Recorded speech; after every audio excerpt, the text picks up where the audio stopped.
What is up, guys? Today we will talk about how you guys can withdraw your Sunwaves token. Well, withdrawing Sunwaves token is pretty simple. You just need to follow these simple instructions. First things first, you need to connect your wallet. The wallet could be any wallet, could be MetaMask, could be Phantom wallet, or any wallet according to you. You just have to connect your wallet to the platform where you have Sunwaves tokens. Once you connect that, you just have to locate your Sunwaves tokens in your wallet or platform, and then you'll see a button called as withdraw, or you will be able to transfer it.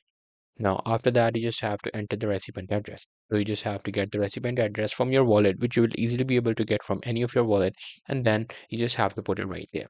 Once you enter your recipient address, you just have to confirm the transaction and approve it in your wallet.